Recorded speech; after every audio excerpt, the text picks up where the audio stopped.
Hey Raghunath, tell everyone about our Patreon community. Sure, Kaustubha. The Wisdom of the Sages Patreon community is an incredible online yoga resource. If you like the type of yoga wisdom and culture we share on the show, then our Patreon community is a great next step. This is a listener-supported podcast, and any level of sponsorship will unlock a wide range of live and archived classes, talks, and even workshops. Raghunath teaches, I teach, and we have a host of other excellent teachers on topics ranging from yoga philosophy, asana classes, storytelling, Ayurveda, kirtan, cooking, meditation, and a lot more. We even have an incredible online Bhakti 12-step recovery group. So if you want to check it out, go to patreon.com/wisdom of the sages. All right, let's get it on. Om Namo Bhagavate Vasudevaya. Om Namo Bhagavate Vasudevaya. Om Namo Bhagavate Vasudevaya.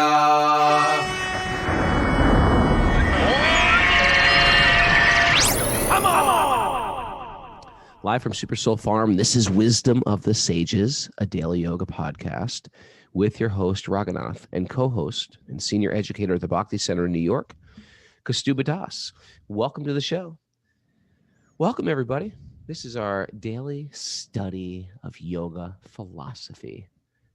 And we picked the best book to study, the Srimad Bhagavatam, because it gives you intimate details into what people call the universe, what people call God. There's no real intimate details about God. It's just like there is this big, massive, male force or energy, or our higher power. They're all sort of a little ambiguous, but the Bhagavatam gives that same concept of connection and yoga, but with form and with unique characters. And it's very charming. It's very blissful. It's not intimidating. And it's quite attractive. What do you think? I'm with you. That's why people love your sweet baby Krishna thing so much. Sweet baby Krishna. It's one of the things we do here on, I have to reestablish it as a regular staple, because the other day, my 7 o'clock Sweet Baby Krishna class for our Patreon members, it's just so... I'm being selfish. It's good for me to do. It's good for me to read the stories of Krishna on a regular basis, and to do it with other people. There's something about doing this stuff with other people that is very deeply satisfying for the soul. You know what, Raghu? I don't know if you did this intentionally or not, but the 2 points you just made are the 2 points that didn't come up in the verses that we read today. Isn't that crazy? It always works like that. Either I'm just like a mystical guy, or I'm just good luck, or I'm very, very deep and I study all this stuff hours ahead of time. Maybe you choose. I think it was the luck of your leprechaun son coming through today, right? It was the luck of the Irish. Yeah. My mom had this beautiful statement. This is a little off topic, but it's a great statement. I just realized it. You know how when you say things on a regular basis, like God be with you, or peace be with you, or we don't even think about what they are. But my mom always said, count your blessings. Have you heard that? Count your blessings. Of course I've heard that. Count your blessings. I don't think she made it up.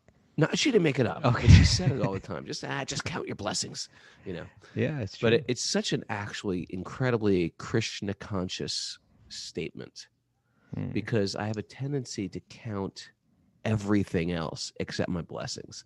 I count what I've done for people. I count where things are going wrong. I count how much I've given, yet people aren't reciprocating with what I've given. It doesn't add up. Huh? Like it doesn't add up. It doesn't add up. The math doesn't end up. I'm giving more than I'm getting. Problem is you're only counting one side, so it's not adding up. And it's such, and this is this isn't groundbreaking information here. This is just my morning appreciation. Is how it really is like a shift of your vantage point. And it can just change your whole day. I'm just going to count my blessings instead of tallying up my entitlement, to what I'm entitled to, and who owes me. Today, I'm just going to count my blessings. All right. I just thought I'd resurrect something from Grandma Terry. Yeah, I mean, there's that one, and there's one about like never talk to the cops. Those probably my two Oh, favorites. you're resurrecting some of my other stuff from Grandma Terry? Yeah. That's right. Never play with monkeys near cliffs. How about That's that the one? Ever third heard one, that yeah. one? Never swim in water you're unfamiliar with. It's like, where do we go then? That was one of hers also. And never jump rope eating a plum or a stone fruit. That was one I've heard repeatedly. Never jump rope ever eating Probably a stone saved you fruit. many She times. still tells my kids that. She must have seen something. She saw somebody choke. Yeah. A childhood friend choked on a stone fruit. Oh, This was life in Brooklyn in the old days. it could happen. You ready? Yeah, let's dive into this sweet Srimad Bhagavatam. And if you're new to this, welcome. Bhagavatam is like the essence of all the Vedic wisdom. And there's lots of it. There's canons and canons of literature for wherever you're at.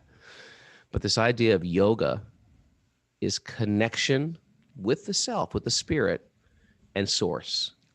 And you will find as you do this particular practice and just hearing on a regular basis, it starts to change our life. We start to, it seems like it should be harder than this, right? Doesn't it seem like this is easy? There's got to be a harder path. Oh, That's man, also what we're going to talk about today. Huh? Yeah, I was going to say, you're just hitting what we're going to talk about today also. It is. It should be harder. All we're doing is sitting here. We're eating. We're reading. We're eating. We do eat also. We eat. But when we do eat, we're meditating on what we are eating. And we're thinking that this is coming from God. And also we're chanting. That's something that we do. We sing. These are all parts of the Bhakti tradition. Singing, eating. Dancing. We dance a lot. Yeah. Maybe we got to bring eating onto the show. Like maybe that's what Thursday could be. Like we got walk on. You're Wednesday. like George Costanza. That's right. You're gonna multitask. Maybe we just got to bring a little food in on Thursday, like Foodie Thursday or something like that. Well, if you're an other is a person who's not listening on Zoom. So most people are others. But if you're on a Zoom member, we end the show every day dancing, which sounds a little crazy. Well, how do you dance? You're on Zoom. We do it. So we somehow do it. We have a dance cam that goes around. We especially highlight the people who don't want to be shown dancing, and we sort of like come on, encourage them into the dancing circle, and it becomes a little dance party. But I just found out that Mara cuts it, so people don't really see or hear that if they're listening on Apple Podcast or YouTube, right, Mara? They might get a little of it. They get some of it. Private. It's a private dance we do. It's sort of a secret dance, perhaps. Okay. All right, so let's get into the Bhagavatam. And we always start the Bhagavatam by giving appreciations. And this is another big thing about counting blessings, is you don't take things for granted. You count your blessings. So the Bhagavatam starts with a prayer from the Bhagavatam, appreciating the author, the goddess of learning. Heck, I'm just going to say it. You'll figure it out. Okay. Narayanam namaskritya naram shaiva narottamam devim saraswatim vyasam tatojayam mudirayat.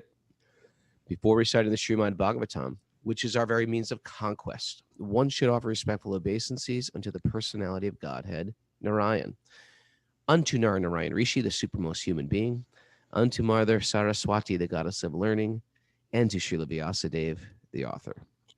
Nasta prayeshva badreshu nityam bhagavat sevaya bhagavati uttama shloke bhaktir bhavati naistaki. By regular attendance in classes in the Bhagavatam and by rendering service to the pure devotee, all that is troublesome to the heart is almost completely destroyed, and loving service to the personality of Godhead, whose praise with transcendental songs is established as an irrevocable fact. Om Jnana Tamarandasya Jnananjana Shalakaya Chakshurun Midatam Yena Tasmai Shri Gurave Namaha. I was born. I offer my respectful obeisances to my spiritual masters who have opened my eyes, which were blinded by the darkness of ignorance with the torchlight of knowledge. So we are reading from the third canto. Third canto. Right? Fifth chapter. Text. What's that? Fifth chapter.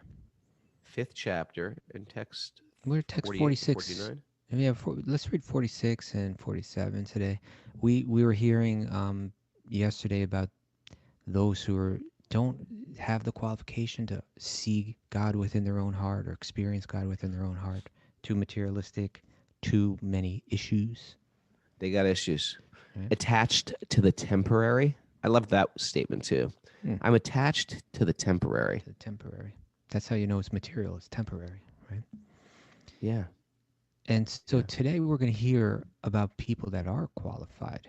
What qualifies them? And also, but just about anyway, let's read these verses, but there's a theme in them that I think is very interesting. And it's kind of countering the stereotypical idea of spirituality, which is a big theme in the Bhagavad Gita. You ready? Yeah. Want to read 46? 48? 46. 46, sorry. O Lord, persons who, because of their serious attitude, attain the stage of enlightened devotional service, achieve the complete meaning of renunciation and knowledge, and attain Vaikuntha Loka in the spiritual sky simply by drinking the nectar of your topics. Ooh, a lot to pick apart in this one. Yeah. Vaikuntha Loka, this is what we're talking about in I love this word Vaikuntha Loka. Vaikuntha means the spiritual realm free from anxiety. Yeah. Why is there anxiety in this world? And some people suffer and some people are paralyzed by anxiety. Of course we are. Why wouldn't there be anxiety? It's all temporary. I'm falling in love with the temporary. How could there not be anxiety? That's like trying to fall in love with a sandcastle. The tide's coming in, man. Are you kidding? And this is everything in this world is temporary. Yet, inherently, I'm an eternal being. That's a massive problem. I'm an eternal being with eternal desires. I want eternal love, yet everything's temporary. And I look back at all the things in my life, and it can almost be a little heartbreaking, or at very best, reminiscing, But the real fact is, it's like everything is like grains of sand, running through my hands. And if you look back at your life and, previous relationships, some of us have been in previous marriages, or we've had previous houses or homes or apartments. If you look back, it's almost like a dream now, isn't it? It's true. It's almost like a dream. And this is what the yogis say, that they say everything in this world is either sat or asat. Maybe that's our Sanskrit glossary goodie of the day, sat or asat. Okay. A lot of people know what that is. It's temporary or permanent. And so if you really analyze your life, it's like everything is actually asat. It's temporary. And the yogis say things that are asat are not even real. Isn't that weird to say that? That's like, I'm an Italian American male. That's actually, according to the yogis, that's not real. Yeah, it's going to disappear. It's going to disappear. I'm not going to be an Italian American New Yorker anymore. Male. It's asat. So what we do is we focus on the sat, and it solves all our problems. So interesting. Yeah, well, it sounds to me like you're referring to Bhagavad Gita 2:16. Do you know it? Ooh. You got it. Asato. Is it that it? Nasato. Nasato vidite brahmo. No. Bhavo. Nabhavo vidite Saha. Sataha. sataha. Ubiyor verse. api drishtos tas. Say again. Tvananyos tatvadarshvi. Say it very beautifully. I'm just chopping this thing up. I'll say it as beautifully as I can. Nasato vidyate bhavo. Right? So na means never, and asata means that which doesn't exist. Sata, you see, sata means, it can mean like satyam. I'm almost sure. Again, It's we probably need a from the same Sanskrit root. expert. Truth and Yeah, eternality go hand in hand. That's right. So nasato, never of the non-existent vidyate bhava is there endurance, right? If it doesn't last, it's not real. It's like, it doesn't last, it's just here and gone like a dream. That's like a mug. That's like a mug or a T-shirt. If it doesn't last, it ain't real. Right. And then you get the opposite. Na bhavo vidyate sataha.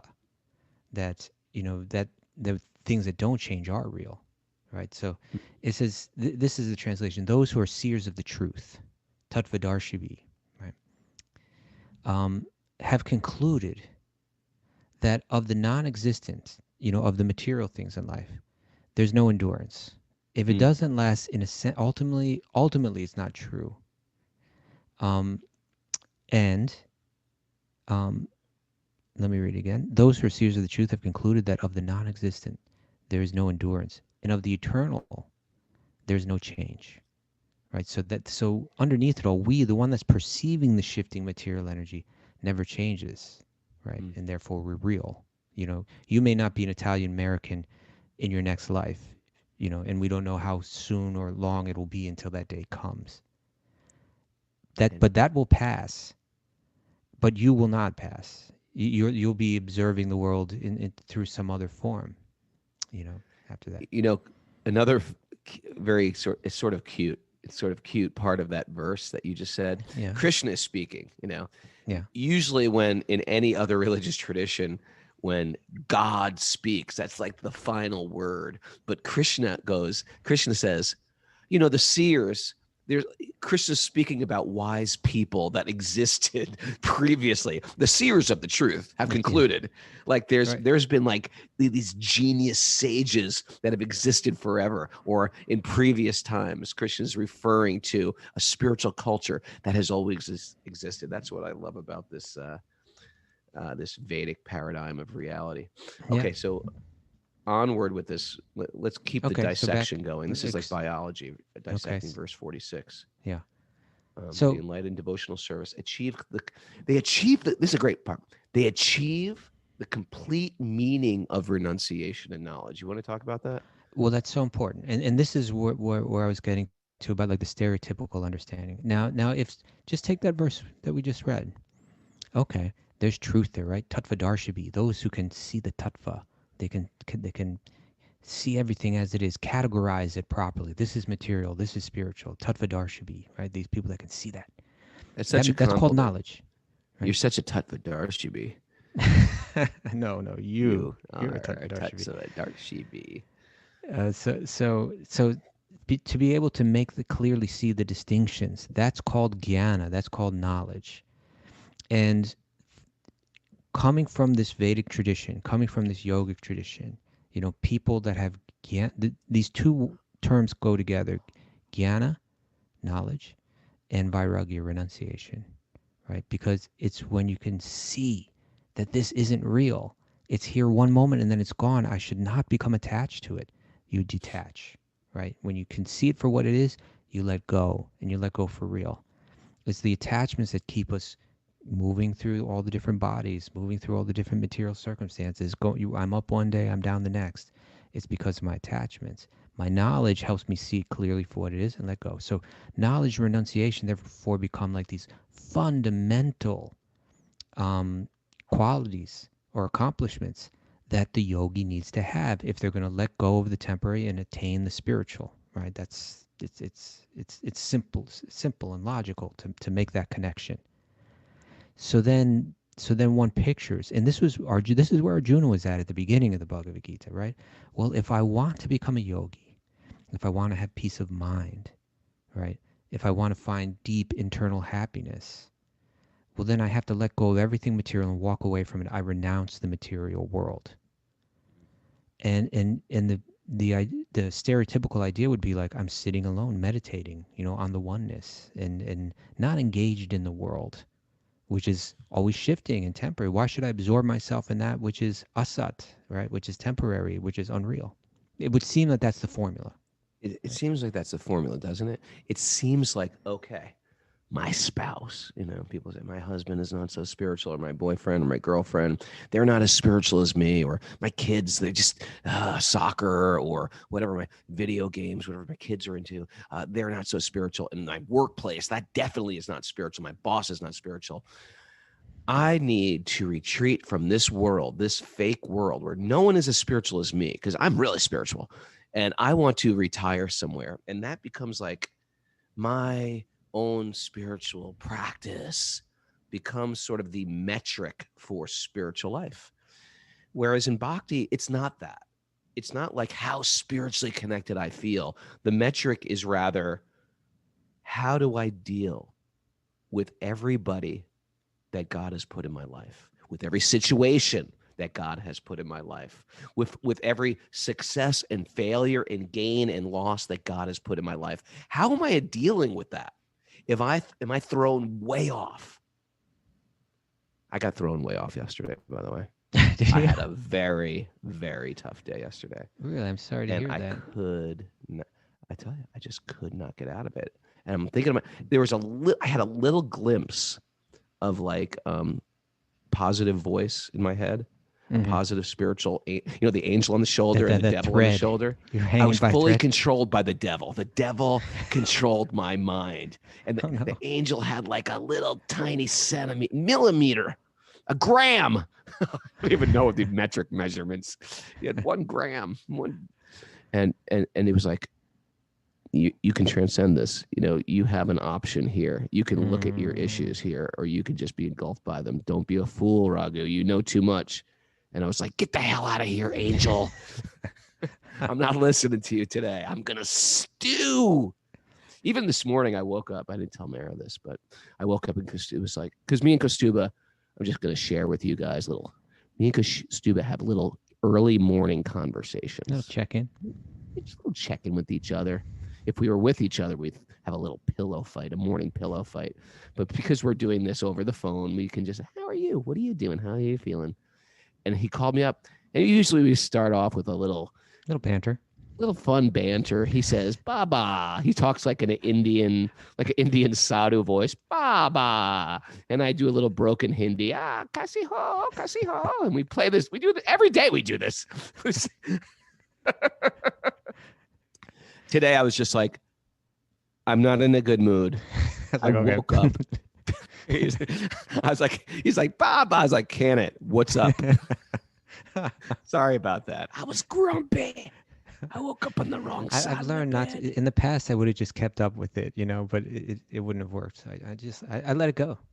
He let it go. He's like, okay, he's not going to get the playful Raghunath today. I'm usually pretty. Ever have one of those things you wake up? I had even had a good dream.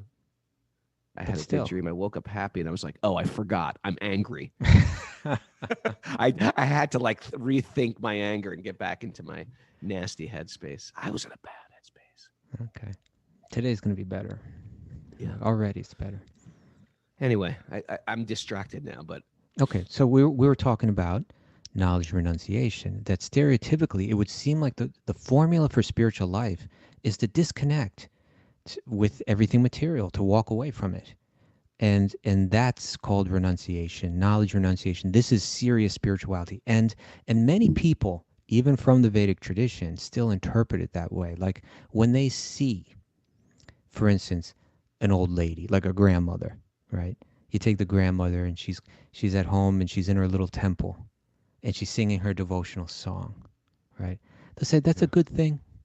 That's nice. It'll help her. Maybe several lifetimes down the road, she'll become like us, like the renunciates, like, right. Who leave it all behind. She's still attached to her children and her grandchildren, and she's always cooking, trying some tasty food in the kitchen, Yeah, trying to make some sweets, Indian sweets or something like that. But real renunciation, she doesn't get the real thing. Sweets. Yeah, she doesn't get the real thing. She's on the right path. It's a good thing. It's sentimental. It's, kind of cute. But when you really have knowledge, you walk away from everything. And that's the person that's going to become free, right? It seems like that would be the formula.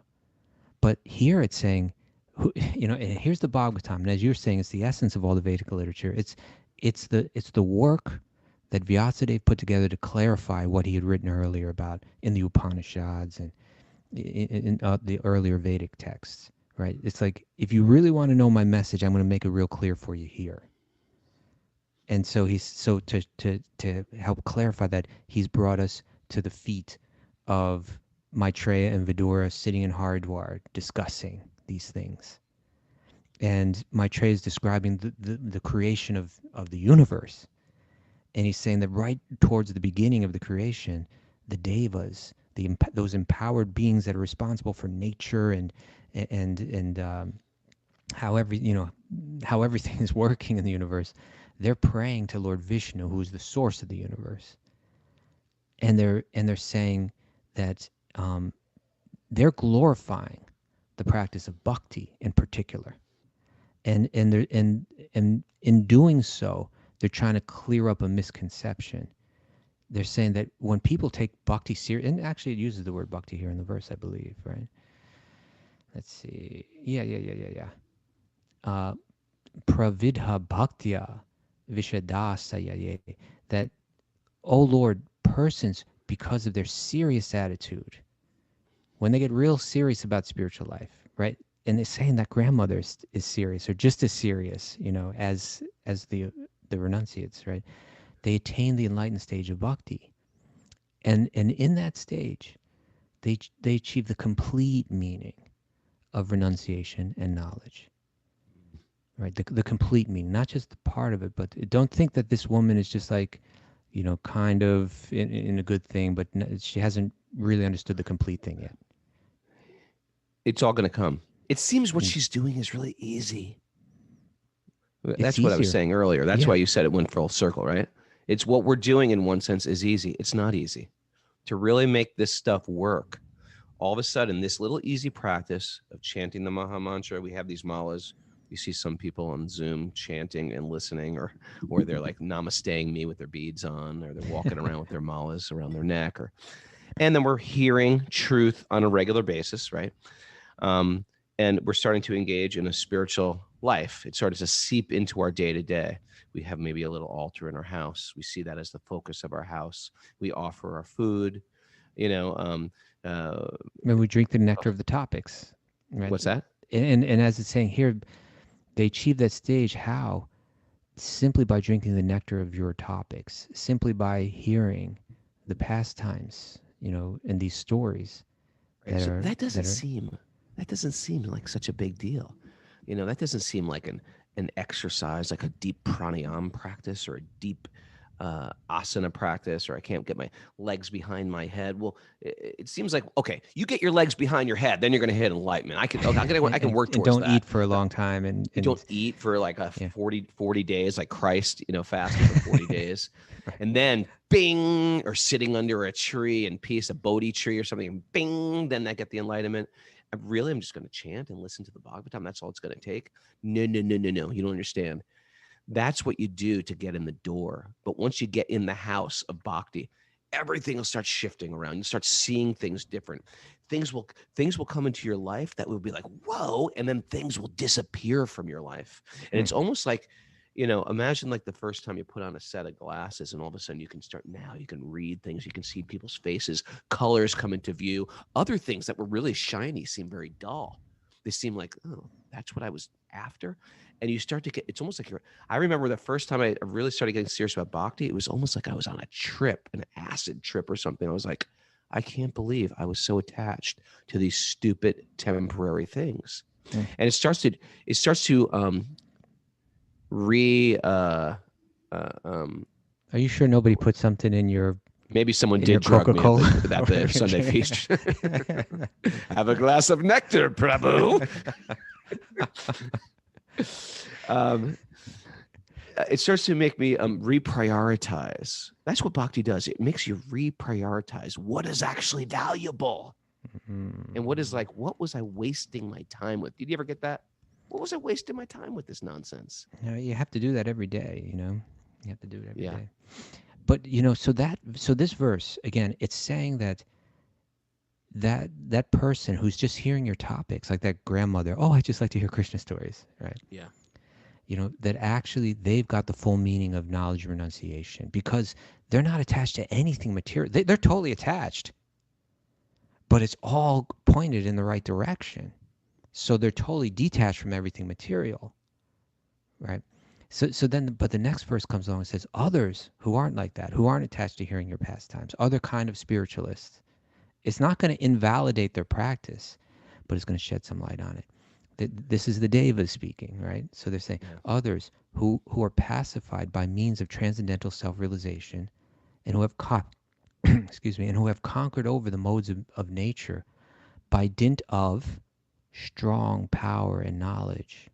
right? Like now we're talking about these people that go out to the forest and they're standing on one foot and they're not eating for days at a time and they're controlling their breath and they're sitting in a ring of fire underneath a hot sun and they're just going into that cold river in the middle of the winter and they're just denying the body, denying the senses, denying the mind. Well, there is an immediate pleasure you get, a subtle pleasure in taking a free, and people, this is really popular right now. You take a cold, you go into, take a dip in a cold lake. I mean, I've been seeing people doing that all over now. Everyone's posted pictures. Here's me. Yeah, here I am. I'm going in the lake, and it's it's snowing out. Or the converse of that is what they do in India is not just go in the cold river. Is they build a fire around themselves in the summer. A burning ring of fire. Is like, right? Because you're doing what your senses don't want to do. Yeah. And you're still experiencing some type of euphoria, because there's because the euphoria is not coming from without. Generally, all I know of euphoria is like, oh, an ice cream sundae, woohoo! And then we're like, oh, what have I done? What have I done? But the euphoria in that renunciation comes, I'm going to do something that feels miserable. And then you're forced to go and you get an inner type of joy that comes from fasting or stopping your speaking or surrounding yourself with fire. You could do it on a hot day. Ever get in a car in the summer and it's like the seats are hot and you're burning your legs and the air is hot and you're like, open the windows, turn the AC. Is this a new yoga method you're going to describe to us? This is a new yoga method. You close yourself in the car and you turn the heat on really high. All right. I do that to my kids sometimes. Don't call Child Protective Services. I was like, Are you in the car at the same time, or are they? Yes, I'm in the car at the same time. I just do do it for a few moments to see if I can tolerate it. Yeah. But anyway, there is a pleasure. There's a euphoria. You know why? Because you're denying the. You've been controlled by your mind for lifetime after life, and you're finally saying, "You don't control me anymore. I control you." That's the beauty of a cold shower. You said, "I don't want to take a cold shower, but you know what? I'm going to do it. I'm just going to do it." And you just get off of the mental platform. How much suffering in our life is from living on the mental platform? Should I do it? Should I not do it? What else is good? I want to do what's good. And your mind like owns you. What a lousy place to be. Right. So that's a logical way. Let me deny the mind. Let me deny the senses. Yeah. Mind. By the way, I think, by the way, that is one way. If you suffer from mild depression, mild sadness, mild melancholy, go into a hot car, turn up the heat. Is that what you're about to say? Yeah. Deny the mind what it wants. Walk into a cold shower every morning, and it gets you off that mental platform. Or go on a 3-day fast or something like that. No, I was going to say on a side note is it's one of those Bhakti words that I've never ever used and probably would have never ever used if it wasn't for the Bhakti movement is by dint of. I don't know if that's anything to do with dint. Bhakti. What the heck is dint? We say dint every day now. I never say dint. You just said dint. Okay, true. By dint of knowledge, dint. What the heck? Dint. Who says dint? It's just an older language. It's just it's coming from Prabhupada's his education. It's coming from his Calcutta Scottish education, I think. Scottish Church's College. Yeah, Scottish Church's College. So now we're hearing about the others, those that aren't this. Basically, what it's saying is there's two ways to practice spiritual life. One is where you're devoted to God and engaged in this world and engaging your senses and hearing spiritual music and hearing spiritual pastimes and eating spiritual food and dancing to spiritual music like that. That's one way to practice. Others may see that as all sentimental, right? Here it's saying that's not sentimental. Those people get the full, how did it phrase it again? They get the full meaning of renunciation and knowledge. But then there's the others, right? The renunciates. And it says, others who are pacified by means of transcendental self-realization and have conquered over the modes of nature by dint of strong power and knowledge, also enter into you. But for them, there is much pain. Whereas the devotee simply discharges devotional service and thus feels no such pain.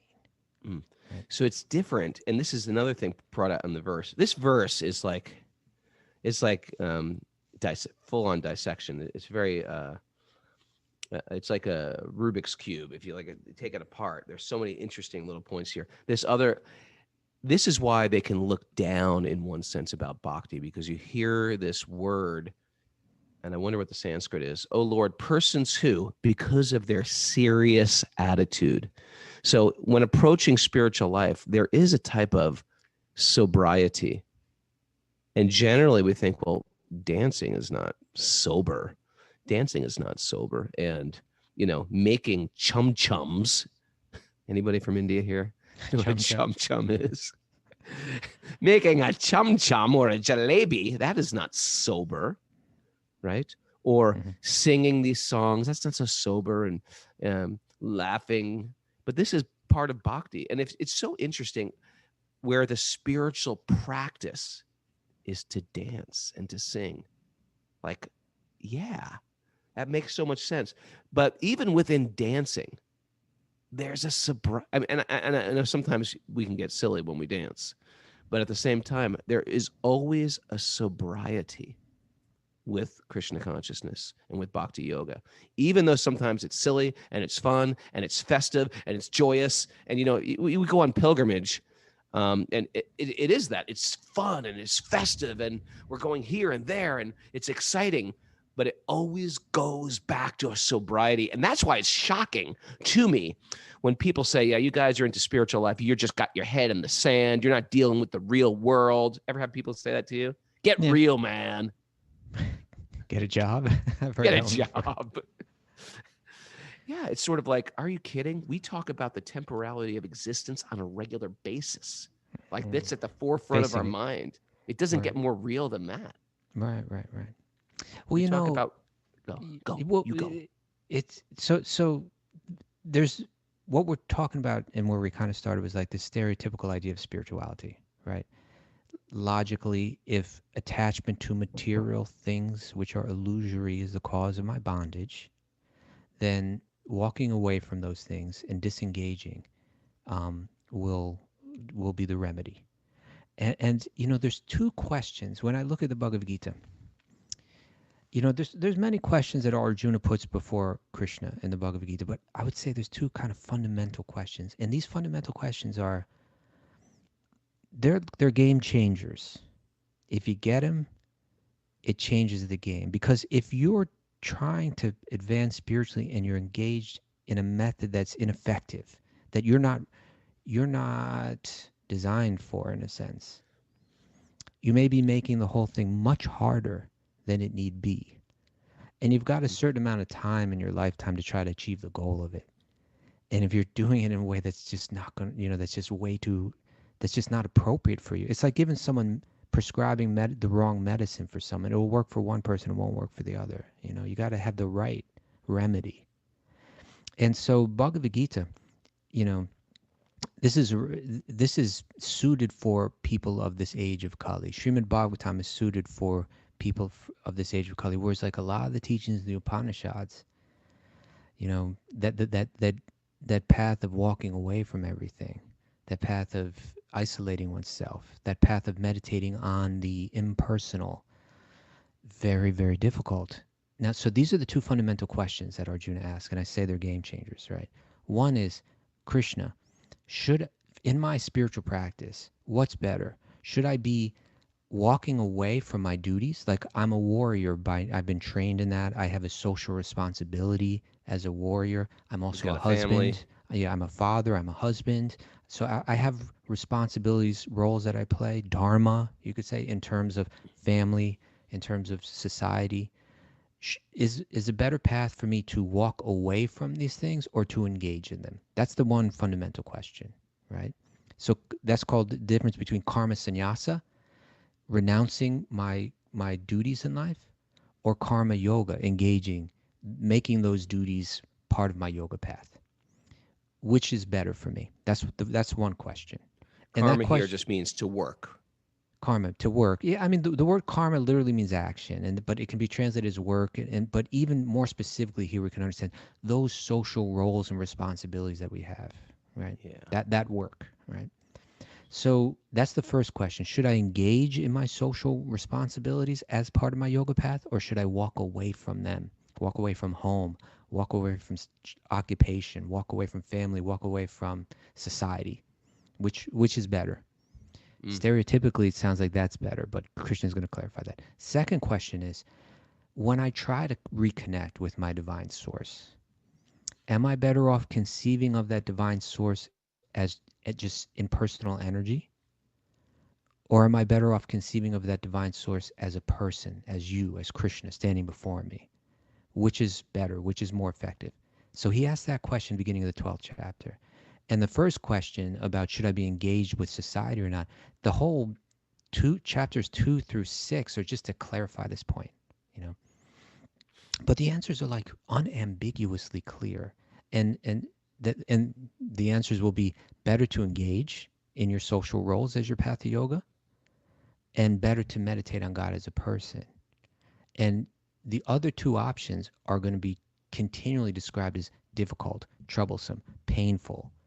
You know, after many births, you may finally get there, you know. Whereas the path of engaging with the world, engaging in your social roles, with knowledge and detachment, and the path of meditating on God as a person, it's going to be said, these are easy, these are quick. I'm the swift deliverer for that person. You know, it's these two things are really clear. And I think I give so much credit to someone like Srila Prabhupada, who kind of really tried to help us understand that, really kind of like clarify that point for us, you know. But it's all there in the Bhagavad Gita, but nobody was getting it out, you know, and implying it, you know, until, I'm not no one, but like in the Western world, the whole conception of the Eastern was the first options, the more stereotypical options, right? You read a book like Siddhartha, or you read most of it was presented in that other way. Sure. And sort of attractive as a Western to hear something There's like a romanticism to it, yeah. Yes, this idea of this outer God. I am God. Yes, I That's am nice. God. Well, if you got issues, that's very attractive, right? Yeah. If you feel oppressed by the personal presentations that were given in the past, right? Well, God is going to judge you, and going to send you to hell forever if you're not just right, and you can develop those kind of those issues. But this is a totally different presentation, But yesterday I posted this thing on Instagram. People can check out our Wisdom of the Sages Instagram page. And it was saying how, we should think, we should have the confidence that if we do this practice in our life, that we can achieve these goals of yoga that people aim for, and those are, one of them is that we can have a very peaceful mind, right? No matter whether it's hot or cold or this or that, we can have a peaceful mind as we move through this world. And another one is that we can find a deep sense of happiness within, right? That I don't need anything external to find my happiness. And then the third one is that we can see every living being with love and affection. Like, imagine if we achieve that. Wouldn't that be a life well spent? True? Sweet as pie. Right. So that's, this. By the way, I missed Pi Day the other day. Did you celebrate Pi Day? Pi Day? I never even heard of Pi Day. Mara must have been on Mara? She knows. I'm sure she knows. It's true. March 14th, 3.14. Pi Day. Pi Day, P-I. Try to explain it to Oh, stupid. that. Okay. That, yeah. But I didn't celebrate it, Raghu. Sorry. I would have brought you pie if I had. But the idea is we shouldn't think that that's impossible for us to achieve, because Krishna says that can be easy, that can come quickly. And he says at the beginning of the 5th chapter, like, Arjuna is going to ask that question. He's going to, and I think we went over this the other day, right? Where he's going to say, you talk about the path where you walk away from everything. He calls that jnana yoga here. And you also talk about the path of karma, or the path where you engage. Please tell me which is better. And Krishna says, karma yoga vishishyate, karma yoga is better. He says, sukham bandhat pramuchyate, that it easily and happily delivers one from bondage. And he'll say that brahmana chirena digachati, that it quickly delivers one to Brahman. It quickly delivers one to spiritual realization, right? So that's what he says at the beginning of the 5th, to just clearly answer that question. And when you read through the 5th chapter, you'll see that he says that you get these things. Like like the idea of loving every living being sounds almost impossible, right? Yeah. As we go through our struggles in life and we become annoyed by human beings in different I gotta ways. love them. Yeah, but so this is what he says. This is text 5:7. He says, one who works in devotion, right? Working in devotion, engaged in this world, but with devotion, who is a pure soul and who controls their mind and senses. He says, Sarva Bhutatma. He says they are dear to everyone, and everyone is dear to them. And although they're working in the world, although they're engaged in their social responsibilities, such a person is never entangled. Right? And he'll also say in text 5:18 that they get this samadarshana, that they get this, that they see the vision. with equal vision, like the classy person, the not so classy person, the elephant, the dog, the cow. The person can see the soul in all of them and feel affection for all of them. That will come how? By doing your duties in this world, but doing them with knowledge and detachment, ultimately doing them with devotion. That will be granted to the yogi. He's telling Arjuna, you want to leave the battlefield and give up your social role and your social responsibility. But I know that if you went out there, your mind has been so scarred by your past experiences, you're just going to be thinking about, you'll be sitting there looking like a yogi, but your mind will still be absorbed in how they treated your wife, Duryodhana, and revenge and the vows that you took and going back and righting the wrongs. It's too deeply emotional and painful, and that you'll just have this peaceful mind. So better you keep your mind engaged. Right. So before we run out of time, I want to do a last minute flip the script, hip throw, put this thing on his back, tap it out. Check this out, flip it around. So listen out here. Okay. So we don't have to go out. We don't have to give up. You can actually have stuff in this material world. You can be engaged in the material world and have this whole spiritual practice. But there's some caveats here. I don't have to give up. I don't have to stop speaking. I can eat. I can hear. I can see. Whereas the Jnana Yogi, they realize the senses get them in trouble. So they're just going to cut off the senses and go inside. I'm going to cut off the fun stuff and go inside. I'm going to take that freezing cold lake, crack the ice, get in the water, or I'm going to turn on the heat, or I'm going to fast.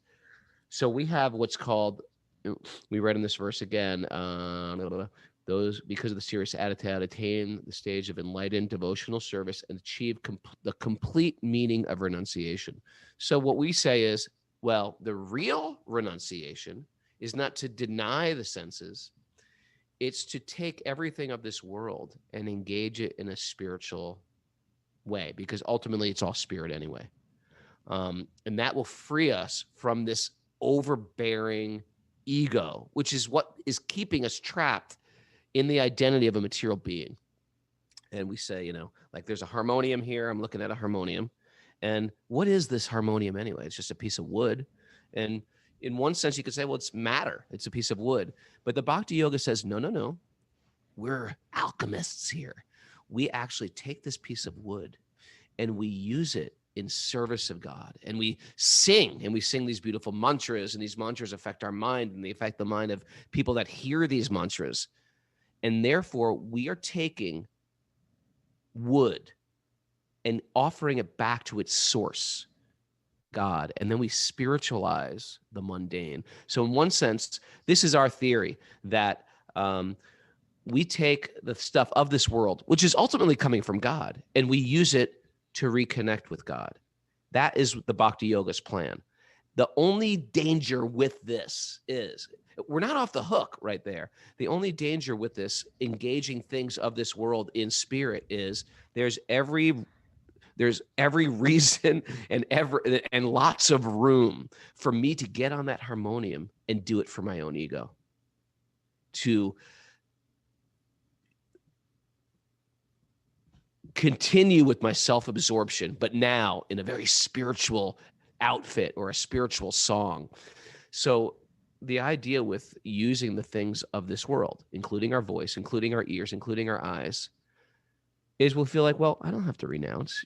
What's the big deal? I'll watch Netflix tonight, or I'll just eat whatever or go whatever. I don't have to, I'm not on that path. And the problem is, there is still some type of renunciation. It's not like it's whatever you want to do. It's Bhakti-yogi. Just do whatever you want to do. You won't get that same result if we do it, one, for ego, or two, just it. We have to ultimately choose. Is it for? Are we doing this because it's going to upgrade my life, or if it's going to degrade my life? So there's a lot of room for making poor choices. You know what I'm talking about here? You're using the things of this world, but you're not actually using them in Krishna service. I can give the example of speech, Kaustubha. We'll say, okay, well, I'm not going to fast from speaking, like some of these yogis don't speak, or these Buddhists also take some of these practices from the Vedic tradition where they don't speak anymore. We use our speech, but we're not careful about criticizing or finding fault with other people or gossiping. That's a problem. Therefore, in one sense, it's not that real renunciation or yukta vairagya. We're just like flapping our gums. You know what I'm talking about? You know where I'm going with this, Kaustubha? I think I do. In other words, it's not that you can just do anything, but it's all got to be engaged in the right direction. Yeah. Right. There's still got to be like a delicateness. There is renunciation even in our, like say, our speech. I have to renounce these sound vibrations that are going to keep me in bondage. And I got to take that very seriously. You know, the term that I used earlier, the term that Krishna uses at the beginning of the 5th chapter is karma sannyasa, to describe what today kind of we're calling, it's not, I'm saying it's stereotypical because it makes logical sense. For a lot of people, it's their first understanding of spirituality, right? That you walk away from everything. So he calls that karma sannyasa, the renunciation of karma, the renunciation of one's actions in this world. And generally actions, when we say karma, they're done with the idea that I'm going to get something material from it. And so karma sannyasa means I'm not playing that game anymore. Now, the other option is I'm going to engage in karma. I'm going to engage in those same activities, but I'm doing it with detachment. I'm not doing it to get something for it. I'm doing it out of service. I'm doing it out of love. Mm. So it's not that it's just like I can be engaged in this world and just being engaged in this world for fruitive results is going to entangle you further. The idea is you can be doing the same things. You can be dancing, you can be eating, you can be singing, you can be whatever it may be. But it has to be with detachment. It has to be the same knowledge and detachment that the person walking away from everything has. The karma yogi has to have it just as much. They're doing the same activity, but they're doing it with the same. They're doing the same activity that they were doing, but now they're doing it with knowledge and detachment, and that transforms everything. And ultimately, if you do it with devotion, that really transforms everything. Right? That's the magic. If the devotion is the source if that devotion is the source of your detachment, I'm detached from material things automatically because I'm deeply attached to God. That's the real thing. That's ultimately where it all goes. You know. So both of these spiritualists, the one that's walking away from everything and the one that's engaged in the world, both of them are renounced. Krishna will say that person that's engaged in the world, you know, without attachment, he'll say they're the real sannyasi, the real renouncer, because they've renounced internally. Because yoga is about what's going on internally, right? So externally, they may look to be like a materialist because they're engaged in those activities, you know, working in the world, caring for a family, and that kind of thing. But internally, right, it's all for God. So in that sense, it's renounced. None of it's for themselves. They're detached. I like this. You know, I look at it like this, Bubby. Do you mind if I call you Bubby? I called you Bubby. Hey, Bubby. If you want to. I look at it like this. You know, we go through our childhood, and we got to do whatever our parents want us to do. What does my parents want? Oh, don't do this, do this. Okay, I'll do that. Then we get a little older, and we go to school, and we got to do what our teachers want us to do, or our coach wants us to do, for instance, sports. And then maybe we have a boyfriend or a girlfriend. What do they want from me? And then we maybe get a little older, and my professor, what does my professor want? And my parents are pushing me to go to university. What do they want? And then we get married, and I'm doing what my spouse wants me to do, and my kids want me to do. And we finally get frustrated. Like, I want to do what I want to do. You know, and we feel like this type of freedom. I'm going to take my life back into my own hands. I'm sick of working for the man and working for people. I'm going to create my own business. And that's almost like we feel a little bit of liberation, and sometimes we get successful and we feel like a winner, or sometimes we feel like, man, I can't get out of my workplace. I feel like I'm under the thumb of my boss, and I'm in a bad situation. I feel like a loser. Spiritual life is different. It's not a winner or a loser. I want to do not what everybody else wants me to do, and not even what I want to do. I want to do, what does Bhagavan want from me today? What is that spiritual source, that spiritual calling? What do they want? What is that? What is God? What does sweet baby Krishna want from me in this short life? And when that is the question that's posed before me every morning when I wake up. What do you want from me in this very short life? What would you like from me today? And that's our sort of our meditation going on. What would you like from me? Then we find that drive starts to steer us. That become, how the Tesla, the self-driving car. I want to get one of those. Just drive me here. But that becomes our mantra. It starts to self-drive us and bring us on this spiritual path, opens up spiritual doors, gives us a spiritual trajectory. And it's those things like that. Repetition is the mother of mastery. That's why we do these mantras every day. That's why we do the Srimad Bhagavatam every day. It's every day it starts to change our mind, our thoughts, and most of all, our direction. That was your cue, DJ. I'm right there. Yeah, I can't hear it. The volume. Yeah, there it is. There it is. Our mind. Let's try that again. Ready? Take two. Our mind, our thoughts, and our direction. Boom. I swear, I got into this class today. I said, I'm not gonna dance. I'm angry. Now look what happened, Kaustubha. Turn that music up loud. I can't even hear it. Am I deaf? I've got a new dance today. It looks like the old one. This is the swim. I call it the swim. Thanks, everybody, for joining us. Association with saintly people changes your consciousness. I feel like a different man after this hour. Now, where's my anger hat? I got to put my anger hat back on. Don't give me that look. What's going on today, Mara? Anything of interest we should know about? Yeah, Michelle Berger is teaching asana at 6:30 a.m. and there's a Bhakti recovery group meeting at noon. Fantastic. We love Michelle Berger and we love our recovery group. If you like what we're doing, you can support us on patreon.com/wisdom of the sages. Hey, it's community supported. We want this thing to go on. Let's keep this thing going. And thank you for your, check this out. Thank you for your tithing. You like that word? Tithing? Not really. It's a little Christian. It's like Puritan. You're tithing. I don't know. It's sort of cool.